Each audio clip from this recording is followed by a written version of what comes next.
सर्वे भवन्तु सुखिनः सर्वे सन्तु निरामयाः सर्वे भद्राणि पश्यन्तु मा कश्चित् दुःखभाग् भवेत्। ସମସ୍ତଙ୍କର ମଙ୍ଗଳ ହେଉ। हे ଶ୍ରୋତା ବନ୍ଧୁଗଣ, ଦୈନିକ ରାଶିଫଳ ଆଲୋଚନା ସଭାକୁ ଆପଣ ସମସ୍ତଙ୍କୁ ସ୍ୱାଗତ। ଆଜି ମାସର ଶେଷ ଦିନ ବୋଇଲେ ଜୁଲାଇ 31 ତାରିଖ ଗୁରୁବାର। ତେଣୁ ଜୁଲାଇ 31 ତାରିଖ ଗୁରୁବାର କେଉଁ ରାଶି କେତେ ପ୍ଲସ୍ ପଏଣ୍ଟ ପାଇବ ବା କେତେ ମାଇନସ୍ ପଏଣ୍ଟ ପାଇବ ତାକୁ ନେଇ ଆମେ ଏକ ଦୀର୍ଘ ଆଲୋଚନା କରିବା। ଆଲୋଚନାର ମୁଖ୍ୟ ହେଲେ ଚନ୍ଦ୍ର।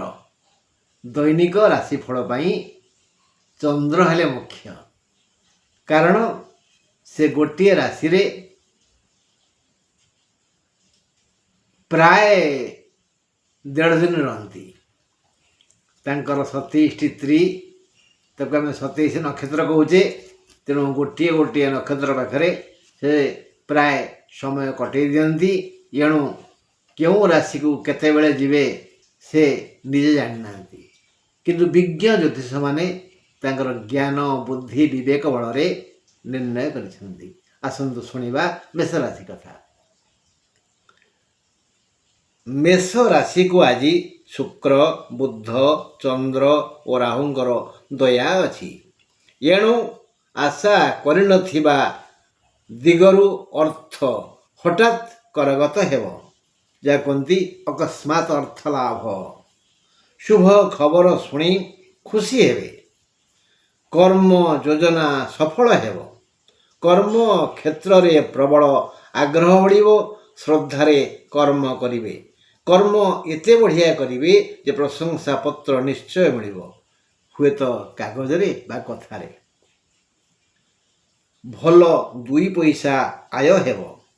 ବ୍ୟବସାୟୀମାନେ ମାଲେମାଲ ହୋଇଯିବେ। ଯେଉଁମାନଙ୍କର ଦୈନିକ ଆୟ ଅର୍ଥ ରୂପରେ ହାତକୁ ଆସେ ସେମାନଙ୍କର ଅତି ଅଧିକ ଆୟ ହେବ। ଦେହ ଓ ମନ ଭଲ ରହିବ। ଭଲ ଭୋଜନ, ଭଲ ନିଦ୍ରା ଓ ପାରିବାରିକ କୁଶଳତା ଶୁଣି ଆନନ୍ଦରେ ଦିନଟିକୁ ଅତିବାହିତ କରିବେ ମେଷ ରାଶିର ସମସ୍ତ ବନ୍ଧୁ। ବୃଷ ରାଶି ଉପରେ ଆଲୋଚନା କରିବା। ବୃଷ ରାଶି ପାଇଁ ବି ଆଜି ଭଲ ଦିନ, ମାତ୍ର ଘାତ ଚନ୍ଦ୍ର। ମେଷ ରାଶିର ଆଜି ଶୁଭ ଦିନ। ମେଷ ରାଶିକୁ ଆଜି ଶୁକ୍ର, ବୁଧ, ଚନ୍ଦ୍ର ଓ ରାହୁଙ୍କର ଦୟା ଅଛି। ଏଣୁ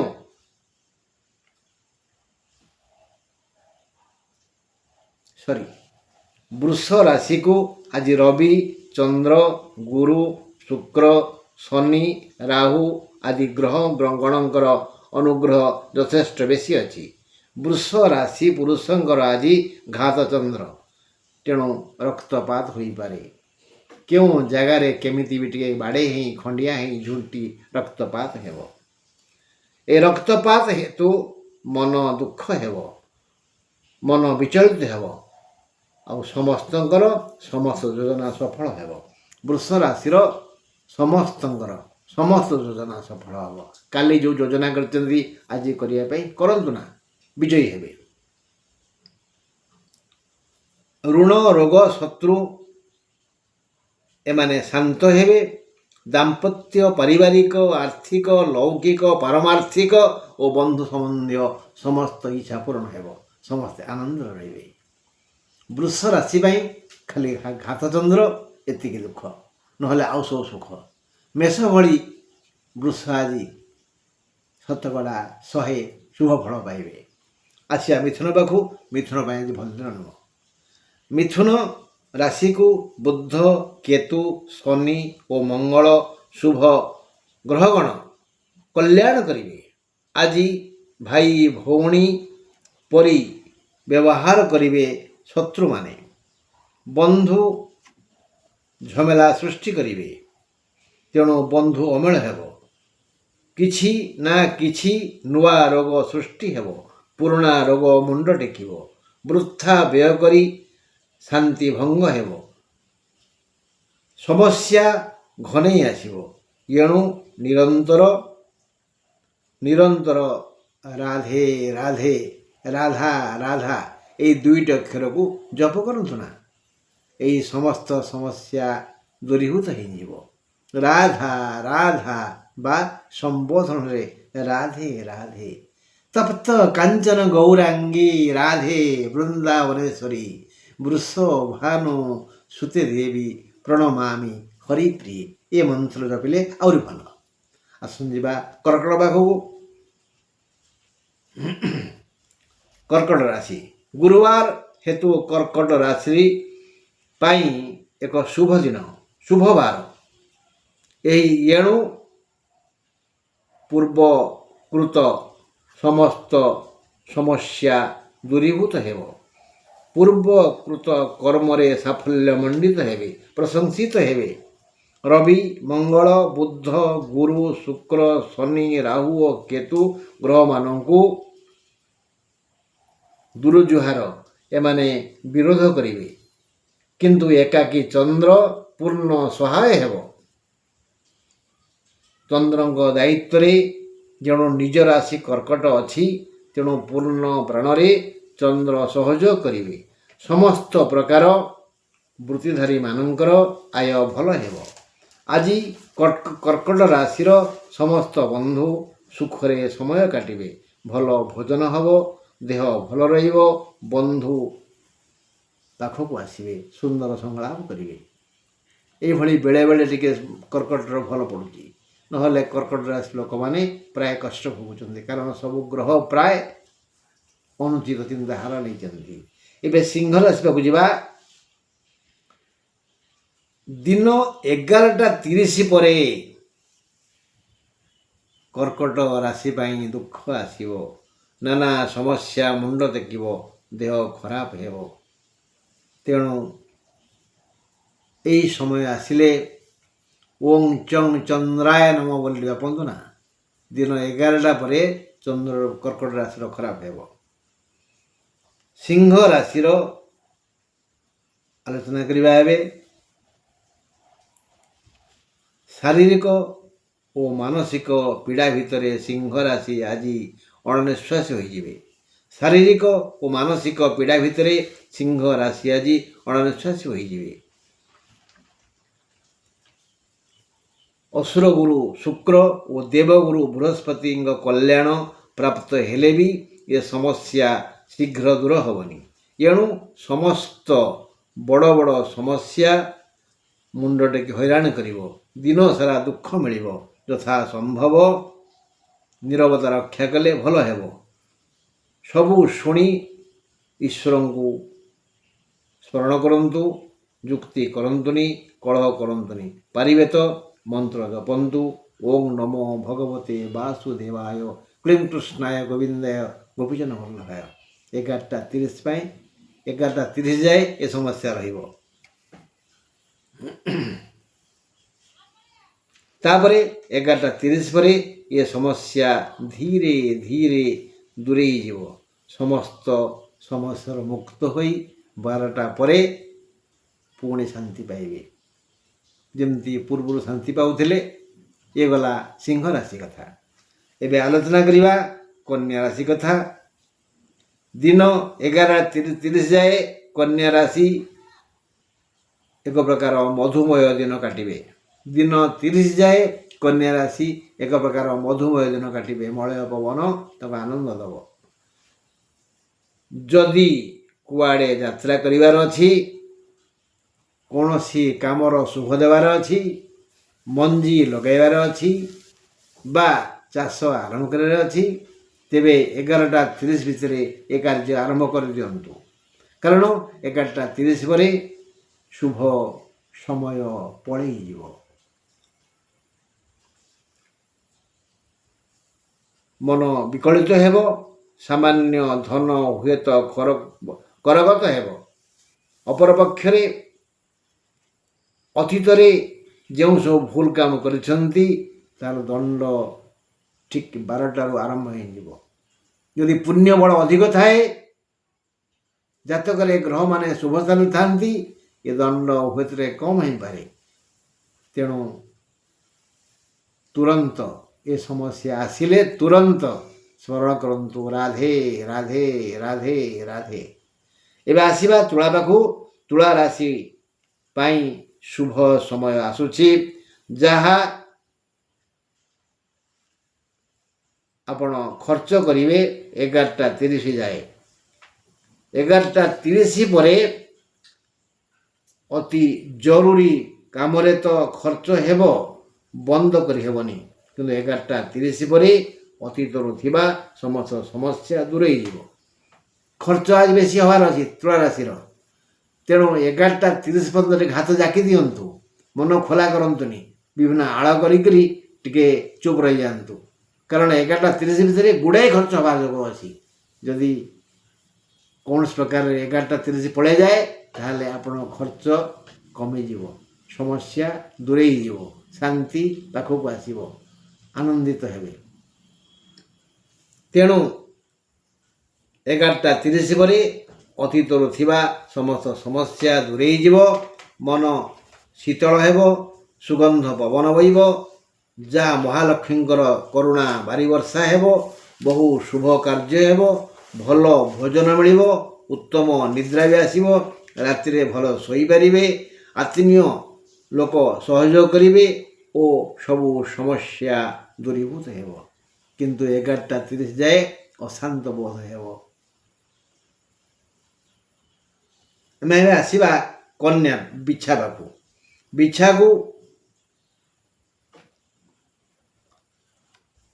ଦଶମ ମଙ୍ଗଳ, ଦଶମ କେତୁ, ଏକାଦଶ ଚନ୍ଦ୍ର 11:25 ଯାଏ ସାହାଯ୍ୟ କରିବେ।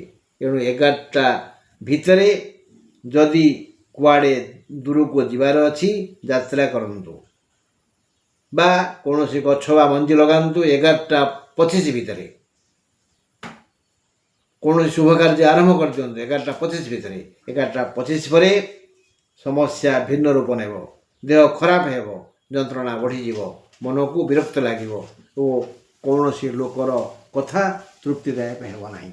ତେଣୁ 11:25 ଭିତରେ ଆପଣ ସବୁ କାମ ସାରି ଦିଅନ୍ତୁ, ମଙ୍ଗଳ ହେବ। ଏବେ ଆମେ ଆଲୋଚନା କରିବା ଧନୁ କଥା। ଧନୁକୁ ରାହୁ, ଗୁରୁ, ବୁଧ, ଚନ୍ଦ୍ର ସହାୟ ହେବେ, ସମସ୍ତ ପ୍ରକାର ଲାଭ ହେବ। 11:30 ପରେ ଏହି ଲାଭ, ସୁଖ, ଶାନ୍ତି ବଢ଼ିଯିବ, ମାନେ whole day is peaceful life. ଧନୁରାଶି ପାଇଁ ସୂର୍ଯ୍ୟୋଦୟ ଠାରୁ ପୁଣି ସୂର୍ଯ୍ୟୋଦୟ ପର୍ଯ୍ୟନ୍ତ ଏକ ଆନନ୍ଦମୟ ଦିନ। 11:30 ପର୍ଯ୍ୟନ୍ତ ଯେତିକି ସୁଖ, ଶାନ୍ତି, ଆନନ୍ଦ ମିଳିଥିବ 11:30 ପରେ ତାହା ହୁ ହୁ ବଢ଼ିଯିବ, ପରମ ଶାନ୍ତି ଲାଭ କରିବେ, ବହୁ ଆନନ୍ଦ ଲାଗିବ। ଆଜି ଅପମାନ ଯୋଗ ଅଛି, ଅତି ଖୁସି ହେଇଗଲେ ପାଟିରୁ କିଛି କଥା ବାହାରିଯିବ ବୋଧେ ଆଉ। ତେଣୁ ଆଜି ଯୋଗଟା ଅଛି ଅପମାନ ଯୋଗ, ଟିକେ କମ୍ କହିଲେ ଭଲ ଆଉ। ହଁ, ଆଜି ଅପମାନ ଯୋଗ ଅଛି। ଆଜି ଧନୁରାଶି ମହିଳାମାନଙ୍କର ଘାତ ଚନ୍ଦ୍ର, ଧନୁରାଶିର ମହିଳାମାନଙ୍କର ରକ୍ତପାତ ଯୋଗ ଅଛି, ହୁସିଆର ରହିବେ। ଜଗି ରଖି କଥା ହୁଅନ୍ତୁ, ଭାବି ଚିନ୍ତି ପଦକ୍ଷେପ ନିଅନ୍ତୁ। ଖାଦ୍ୟ ପେୟ ଶୟନ ଆଜି ସୁରୁଚିକର ହେବ, ମିତ୍ର ସମାଗମ ହେବ, ସୁନ୍ଦର କଥାବାର୍ତ୍ତା ହେବେ, ଆୟ ଓ ଲାଭ ବୃଦ୍ଧି ହେବ, ସବୁ ଦିଗରୁ ମଙ୍ଗଳ ହେବ, ଶୁଭ ଖବର ଆସିବ, ତାକୁ ଶୁଣି ଖୁସି ହେବେ। ଯେହେତୁ ମହିଳାଙ୍କର ଘାତଚନ୍ଦ୍ର, ଟିକେ ହୁସିଆରି ହୁଅନ୍ତୁ ପନିକି ଆଉ ଛୁରୀ ପାଇଁ। ଅପମାନ ଯୋଗ ଅଛି, ତେଣୁ ଭାବିଚିନ୍ତି କଥାବାର୍ତ୍ତା କରନ୍ତୁ। ଏବେ ଆସିବା ଆମେ ମକର ପାଖକୁ। ମକର ରାଶି ପ୍ରତି ଶନି, ଶୁକ୍ର ଏହି ଦୁଇ ଗ୍ରହଙ୍କର କଲ୍ୟାଣ ଅଛି। ଦେହ ଅସୁସ୍ଥ ହେବ, ଅଶାନ୍ତ ପରିବେଶରେ ସମୟ କାଟିବାକୁ ପଡ଼ିବ, ଅନ୍ୟମାନେ ଘୃଣା କରିବେ। ମାତ୍ର 11:30 ପରେ ପାଗ ବଦଳିଯିବ, ପୁରୁଣା ବନ୍ଧୁ ସହ ସଂଳାପ ହେବ, ଉତ୍ତମ ବ୍ୟବହାର ହେତୁ ସମସ୍ତେ ପ୍ରଶଂସା କରିବେ। ସମସ୍ତେ ପୂର୍ବରୁ ନିନ୍ଦା କରୁଥିଲେ, ଏବେ ସେମାନଙ୍କ ମନ ବଦଳିଯିବ, ଆଉ ତୁମ ମନ ବି ଆନନ୍ଦିତ ହେବ। ଭୁଲ କାମକୁ ଯାହା କରିଛନ୍ତି ତାକୁ ଚିନ୍ତା କରିବେ, ଉତ୍ତମ କର୍ମ କରିବେ, କର୍ମକ୍ଷେତ୍ରରୁ ସମ୍ମାନ ପାଇବେ, ଧନ ମିଳିବ। ତେଣୁ 11:30 ପରେ ଯାହା କରିବାରେ କରନ୍ତୁ। 11:30 ଯାଏ ଚୁପ୍ ରହିଯାଆନ୍ତୁ। ଯାତ୍ରା କରନ୍ତୁନି, ଗଛ ଲଗାନ୍ତୁନି, କାର୍ଯ୍ୟ ଆରମ୍ଭ କରନ୍ତୁନି। 11:30 ପରେ ସବୁ କାମ ଭଲ ହେବ। ସେତେବେଳେ ଗଛ ଲଗାଇବେ, ମଞ୍ଜି ଲଗାଇବେ, ଯାତ୍ରା କରିବେ, ଖର୍ଚ୍ଚ କରିବେ, ମଜା କରିବେ, ମଉଜ କରିବେ। ତେଣୁ ମକର ରାଶିର ସମସ୍ତ ବ୍ୟକ୍ତିଙ୍କ ଅନୁରୋଧ 11:30 ପାଇଁ ପର୍ଯ୍ୟନ୍ତ ଚୁପ୍ ରହିଲେ ଭଲ। ଏବେ କୁମ୍ଭ ରାଶି ପାଇଁ ଗୁରୁ, ଶୁକ୍ର, ରବି, ବୁଧ ଶୁଭ ଅଛନ୍ତି। ଅନ୍ୟ 5ଟି ଗ୍ରହ ଅଶୁଭ ଅଛନ୍ତି। ତେଣୁ ସେମାନେ ଦୁଃଖ ଦେବେ। ଏହି 4 ଗ୍ରହଙ୍କ ପାଇଁ ଅଳ୍ପ ଆୟ ହେବ, ଅଳ୍ପ ଲାଭ ହେବ। 11:30 ଯାଏ ଶାରୀରିକ ଯନ୍ତ୍ରଣା ଦୁଃଖ ଦେବ। 11:25 ପରେ ସମ୍ମାନ ହାନି ହେବ। 11:25 ପରେ ସମ୍ମାନ ହାନି ହେବ ଅବଶ୍ୟ। ଏଣୁ ଧୈର୍ଯ୍ୟ ଧରି କେବଳ ସେଇ 2ଟି ଅକ୍ଷର ଜପନ୍ତୁ, ରାଧେ ରାଧେ ରାଧେ। ଆଜି ଦିନ ସାରା କୁମ୍ଭ ରାଶିର ଭଲ ନାହିଁ। ଯାହା ଭଲ ସେ ମନକୁ ସେତେ ଆନନ୍ଦ ଦେବନି। ଶେଷ ରାଶି ମୀନ ରାଶି, ଶେଷ ତାରିଖ 31 ତାରିଖ ଗୁରୁବାର। ମୀନ ରାଶିର ଲୋକେ ସାବଧାନତା ସହ ଆଜି ଦିନଟିକୁ ଅତିବାହିତ କରନ୍ତୁ। ଗୁରୁବାର ତାଙ୍କ ପାଇଁ ଶୁଭ ନାହିଁ। ଯଦି ସାବଧାନତା ଅବଲମ୍ବନ ନ କରିବେ ତାହେଲେ ବିପଦ ମାଡ଼ି ଆସିବ। ଯେଣୁ 11:25 ପରେ ଚନ୍ଦ୍ର ଅଷ୍ଟମ ହେବେ ଏବଂ ସମୟ ମନ୍ଦ, ଏଣୁ ସମୟ ମନ୍ଦ ହେବ। ସମସ୍ତ କାର୍ଯ୍ୟ ଶୀଘ୍ର ଆରମ୍ଭ କରିଦିଅନ୍ତୁ। 11:25 ପୂର୍ବରୁ ଆପଣ ବ୍ୟବସାୟ ଆରମ୍ଭ କରନ୍ତୁ, ଯାତ୍ରା ଆରମ୍ଭ କରନ୍ତୁ, ଗଛ ଲଗାନ୍ତୁ, ଯାହା କିଛି କରନ୍ତୁ। 11:25 ପରେ ଖରାପ ସମୟ ଆସିବ। 11:25 ଭିତରେ ଯାହା କରିବା ତାହା କରିଦିଅନ୍ତୁ, କେହି କିଛି କହିବେନି। 11:25 ପରେ ଯଥା ସମ୍ଭବ ଜଗି ରଖି ଚଳନ୍ତୁ, ପାଦ ପକାନ୍ତୁ। ଖାଦ୍ୟ ପେୟ ରୁଚିକର ହେବନି 11:25 ପରେ। ନିଦ ଭଲ ହେବନି, ଦେହ ହାତ ଘୋଳେଇ ଘାଏ ହେବ। ଟିକେ କିଛି ରୋଗ ହେଇପାରେ, କେଉଁଠି ବାଡ଼େଇ ପିଟି ହେଇଯିବେ ବା ଜ୍ୱର ଆସିଯିବ, ଭାରି ଖରାପ ଲାଗିବ। ତେଣୁ ଯାହା କରିବାର ଅଛି 11:25 ପରେ କରନ୍ତୁ। ମୁଣ୍ଡ କାମ ଦେବନି, ଦେହ ଭଲ ଲାଗିବନି, ଅସୁସ୍ଥତା ବୋଧ ହେବ। 11:25 ପରେ କେବଳ ଯଦି ପାରିବେ, ମୁଖସ୍ଥ ଅଛି ତାହେଲେ ରାମ ରକ୍ଷା କବଚ ସ୍ତୋତ୍ର ପାଠ କରନ୍ତୁ ନା, ସବୁ ଦୁଃଖ ପଳେଇଯିବ। ହଁ ବନ୍ଧୁ, ଆଜି ଏତିକି। ପୁଣି ମୁଁ ଆସିବି କାଲିକି ଆପଣଙ୍କ ପାଖକୁ। ନମସ୍କାର।